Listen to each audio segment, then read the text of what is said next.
Hello आप सभी को।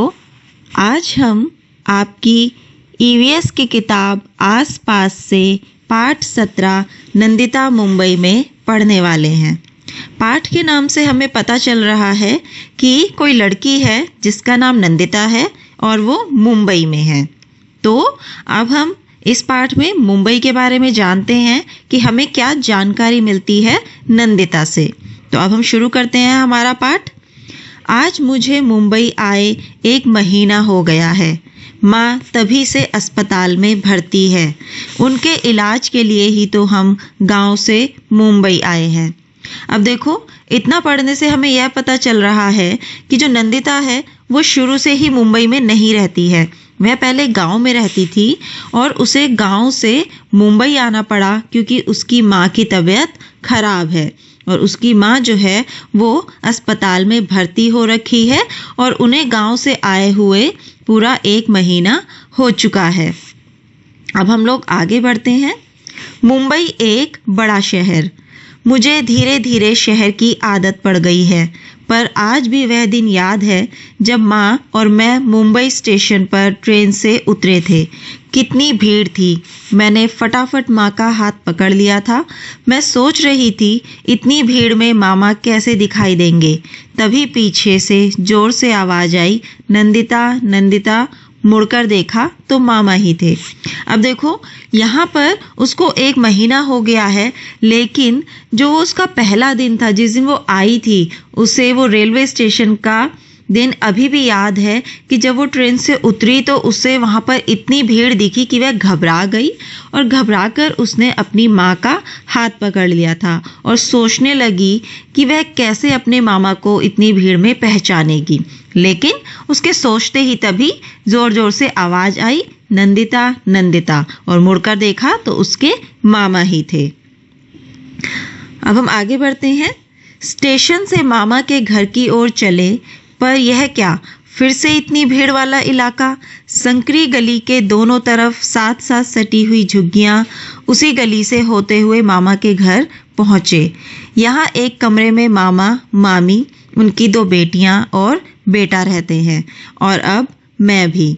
वहीं बैठना, वहीं सोना, वहीं पकाना और वहीं नहाना। हमारे गांव के घर में भी एक ही कमरा है, पर रसोई घर और नहाने की जगह अलग अलग है। बाहर आंगन भी है। अब देखो, उसने स्टेशन में भीड़ तो देखी, पर जब वो मुंबई की तरफ आगे बढ़ी, यानी कि अपने मामा के घर की ओर बढ़ी, तो उसने देखा कि वहाँ के रास्तों में भी बहुत भीड़ है।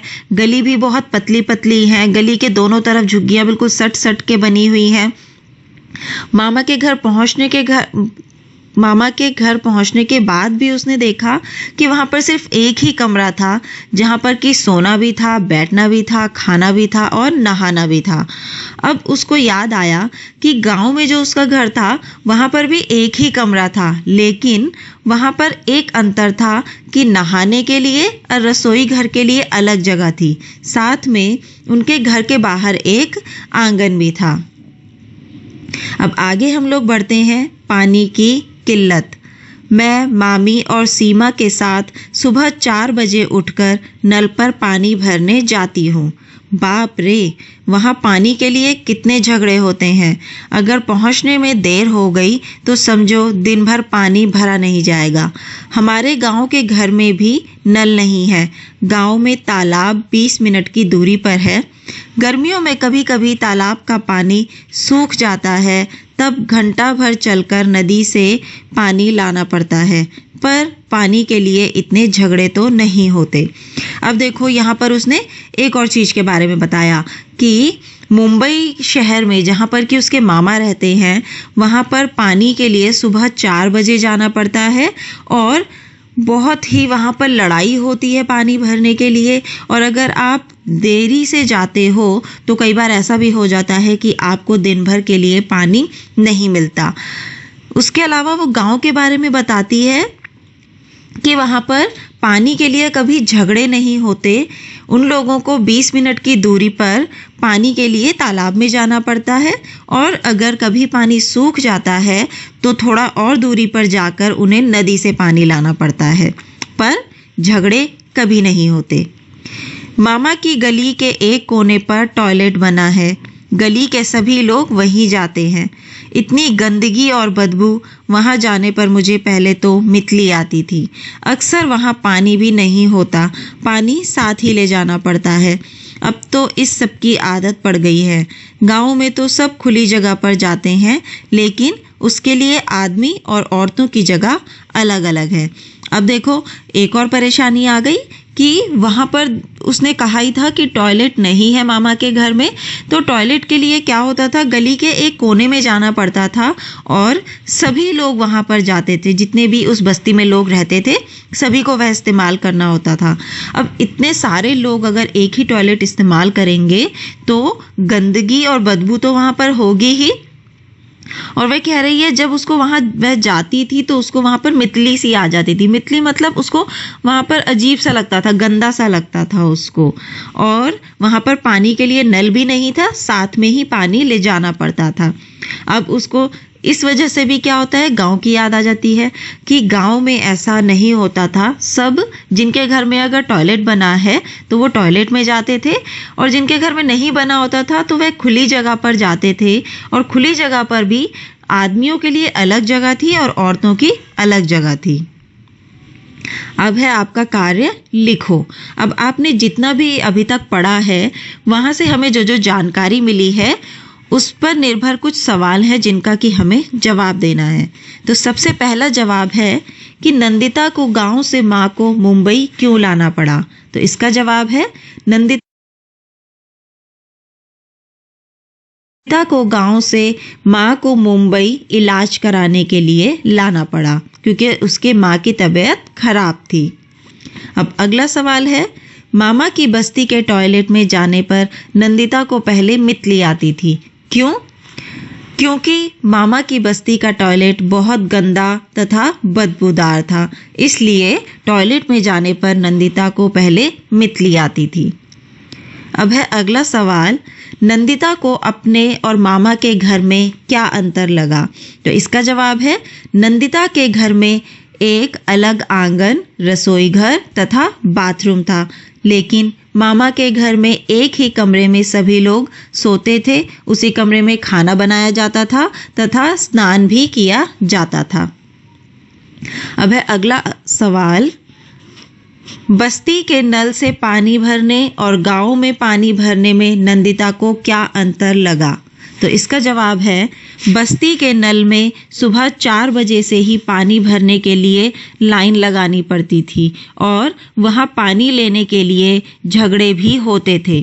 लेकिन नंदिता के गांव में तालाब से पानी लिया जाता था और अगर तालाब का पानी सूख जाए तो नदी से जाकर पानी लिया जाता था, लेकिन वहां पर कोई झगड़े भी नहीं होते थे। अब है अगला सवाल, तुम्हारे अनुसार क्या नंदिता के मामा की बस्ती में बिजली होगी।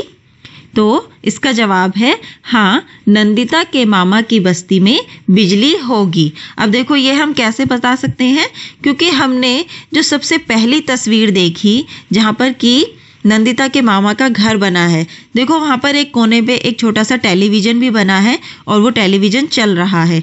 तो टेलीविजन तो तभी चलेगा जब कहीं पर बिजली होती है। अब हम आगे बढ़ते हैं, सीख ही लिया। मैं रोज माँ से मिलने बस से अस्पताल जाती हूँ।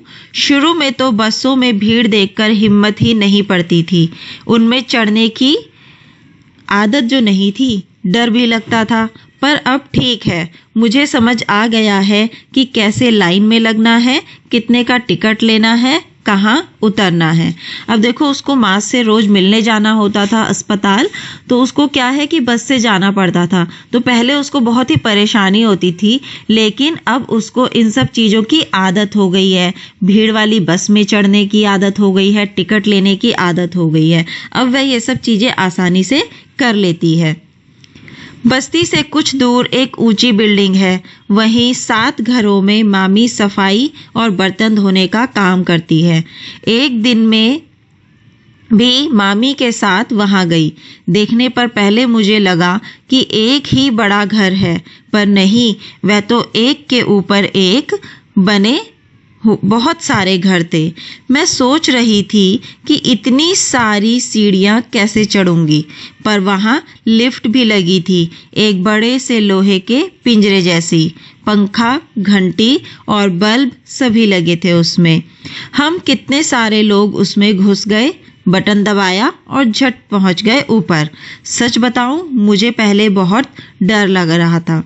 अब उसने देखो, वो उसकी मामी जिस घर में काम करने जाती थी वो उस घर में गई, तो उसने देखा कि मामा के घर की अपेक्षा वह घर बहुत ही बड़ा था।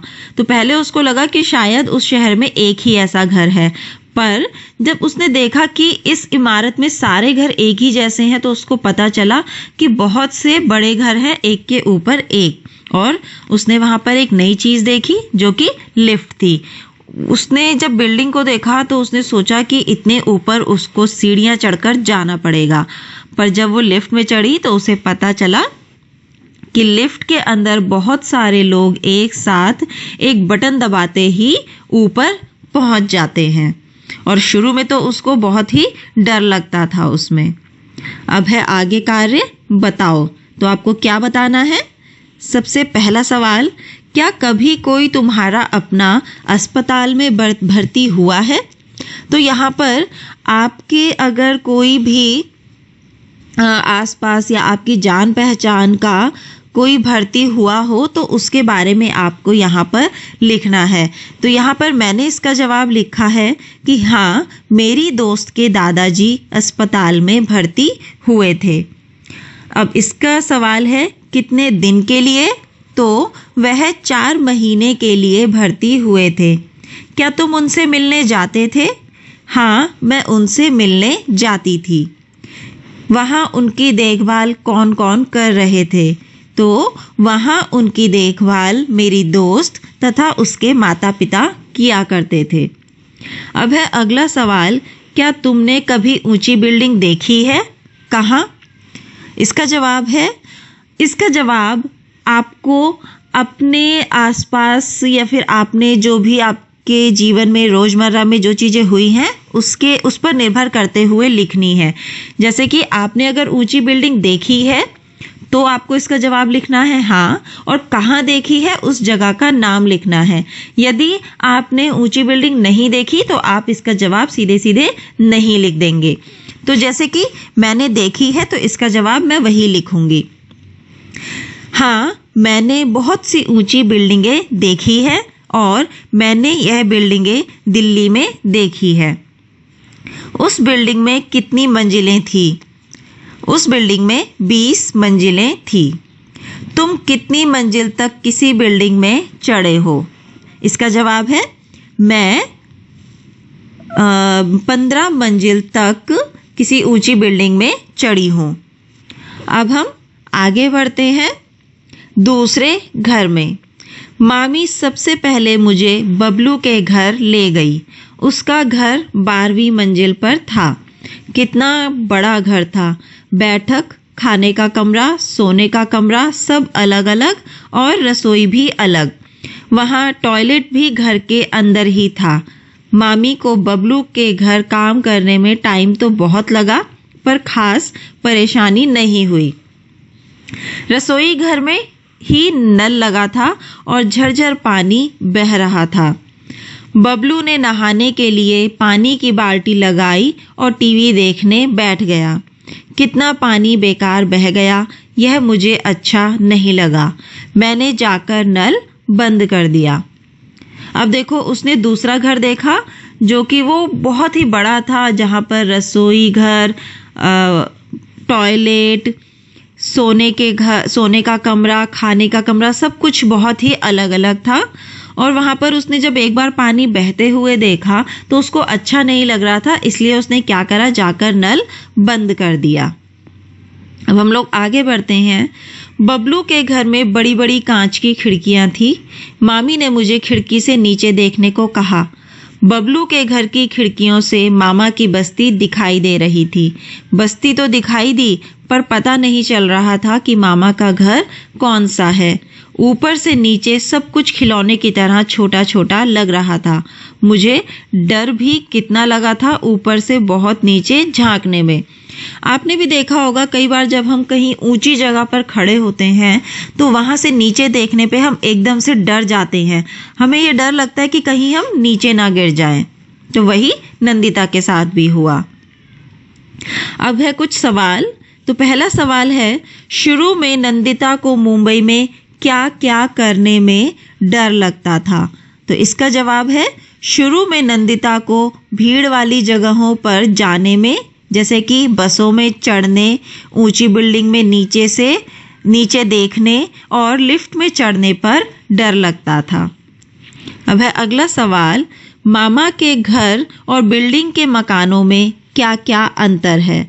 तो आपको यहाँ पर क्या करना है, अब अंतर बताना है मामा की बस्ती के घर और ऊंची बिल्डिंग में बने घरों में। तो हम सबसे पहले लिखते हैं कि जो मामा की बस्ती के घर में बस्ती के सभी लोगों के लिए एक ही टॉयलेट था। अब ऊंची बिल्डिंग में बने घर में सभी कमरों में अलग अलग टॉयलेट थे। अब दूसरा अंतर है, घर में नल नहीं था और बिल्डिंग के बने घरों में रसोई घर तथा सभी बाथरूम में नल था। तीसरा अंतर, मामा की बस्ती के घर में अलग रसोई घर नहीं थी। ऊंची बिल्डिंग में बने घरों में अलग रसोई घर थी। अब है चौथा अंतर, बस्ती के घरों में शीशे की खिड़की नहीं थी और ऊंची बिल्डिंग में बने घरों में शीशे की खिड़की थी। अब आगे बढ़ते हैं हम। अगला सवाल हमारा, यह अंतर क्यों है, चर्चा करो। तो यह अंतर इसलिए है क्योंकि मामा की बस्ती में रहने वाले लोग धनी या अमीर नहीं थे, जबकि ऊंची बिल्डिंग या इमारतों में रहने वाले लोग धनी या अमीर थे। आपने भी देखा होगा जो बस्ती में जो घर होते हैं उनका बहुत ही कम कीमत होती है और जो ऊंची बिल्डिंगें बनी होती है उनकी कीमत बहुत ही ज़्यादा होती है। तो इसका मतलब यह हुआ कि ऊंची बिल्डिंगों में सिर्फ जो धनी या अमीर लोग हैं वह ही रह पाते हैं। अब हमारा अगला सवाल है, अपने बारे में बताओ। अब हमारा पहला सवाल है कि इनमें से तुम्हारा घर किसके जैसा है, उस पर गोला लगाओ। अब आप जहाँ पर रहते हो आपका घर किस तरह का है, आपको उस पर गोला लगाना है। नंदिता के घर के जैसा, मामा के घर के जैसा, बबलू जैसा या किसी और तरह का है। तो जैसा भी आपका घर है उस पर आपको गोला लगाना है। जैसे कि मेरा घर बबलू जैसा है तो मैंने बबलू पर गोला लगाया है। अब हम आगे बढ़ते हैं अगले सवाल की तरफ। तुम्हारे घर में पानी कहाँ से आता है? तो इसका जवाब, आपके घर में कहाँ से पानी आता है आप वो लिखेंगे। मैं इसका जवाब लिखूंगी, मेरे घर में पानी पाइपलाइन से आता है। अब है अगला सवाल, क्या तुम्हारे घर में बिजली का कनेक्शन है? यदि हाँ तो एक दिन में बिजली कितने घंटे आती है? तो इसका जवाब है, हाँ मेरे घर में बिजली का कनेक्शन है और एक दिन में लगभग 22 घंटे बिजली आती है। तो इसका मतलब ये हुआ कि सिर्फ 2 घंटे ही बिजली कटती है। आपके घर में बिजली का कनेक्शन है, उसका जवाब आप उस हिसाब से लिखेंगे और कितने दिन के लिए बिजली आती है, कितने घंटे कटती है वो आप यहाँ पर लिखेंगे। अब है नीचे दी गई जगह तुम्हारे घर से लगभग कितनी दूर है? आपके घर से यहाँ पर जो जो कुछ जगह दी गई है कितनी दूर है वो आपको यहाँ पर लिखना है। तो समय लिखना है मिनटों में और दूरी लिखनी है किलोमीटर में। तो जैसे कि सबसे पहले पूछा है बस स्टॉप। तो इससे पहले एक और सवाल है, यहाँ पर पूछा है तुम्हारे घर के पास कौन सा अस्पताल है? आपके घर के आसपास यदि कोई अस्पताल है तो उसका नाम यहाँ पे लिखेंगे आप। तो जैसे कि मेरे घर के पास सुप्रीम अस्पताल है। अब हम बढ़ते हैं तालिका की तरफ। तो यहाँ पे हमें जितनी भी जगह दी है उनकी समय में दूरी लिखनी है और किलोमीटर में लिखनी है। तो सबसे पहले पूछा है बस स्टॉप, तो मेरे घर से बस स्टॉप 10 मिनट की दूरी पर है और किलोमीटर में 1 किलोमीटर की दूरी पर। दूसरा पूछा है स्कूल, तो समय में 10 मिनट की दूरी पर और किलोमीटर में 1 किलोमीटर की दूरी पर। अब पूछा है बाजार, तो बाजार के लिए समय पूछा है 20 मिनट और दूरी है 2 किलोमीटर। फिर है पोस्ट ऑफिस, तो पोस्ट ऑफिस पहुंचने के लिए समय लगता है 40 मिनट और दूरी है 4 किलोमीटर। उसके बाद है अस्पताल, तो अस्पताल पहुंचने में समय लगता है 15 मिनट और दूरी है 1.5 किलोमीटर या फिर हम कह सकते हैं 1.5 किलोमीटर। अब हमारा अगला सवाल है तुम्हारे इलाके में बने अलग अलग तरह के घरों का चित्र कॉपी में बनाएं। तो यहाँ पे आपको क्या करना है, आप जिस इलाके में, बस्ती में, जहाँ पर भी आप रहते हो, जिस तरह के वहाँ पर अलग अलग जो घर बने हैं उनका यहाँ पर आपको अपनी कॉपी में चित्र बनाना है। अब हम लोग आगे बढ़ते हैं और आगे बढ़ के हमें पता चला एक नई चिंता। अब देखो एक और नई चिंता आ गई है सामने पे। कौन सी चिंता? आगे पढ़ते हैं हम।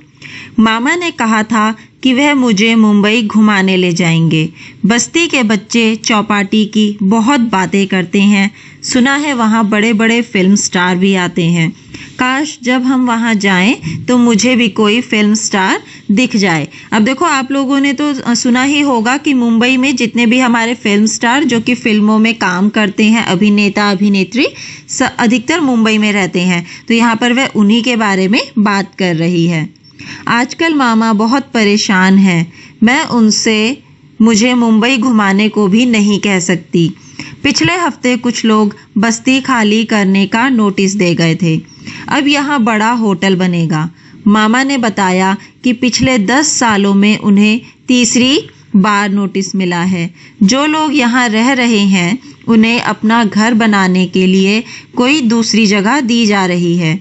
इस झुग्गी के बदले जो जगह मिली है वह शहर से बहुत दूर है।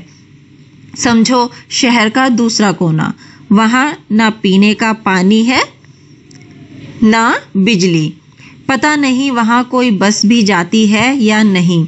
मामा इतनी दूर से काम पर कैसे जाएंगे?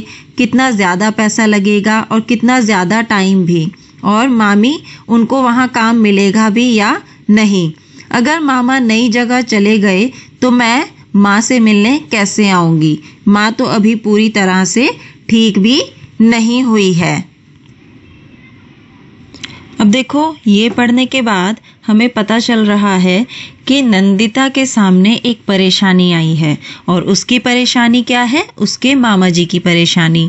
तो उसके मामा जी क्यों परेशान है? क्योंकि जिस बस्ती में वो रहते हैं उनको वो खाली करने के लिए एक नोटिस मिला है, क्योंकि उस बस्ती से सारे घरों को हटाकर वहाँ पे एक होटल बनाया जा रहा है।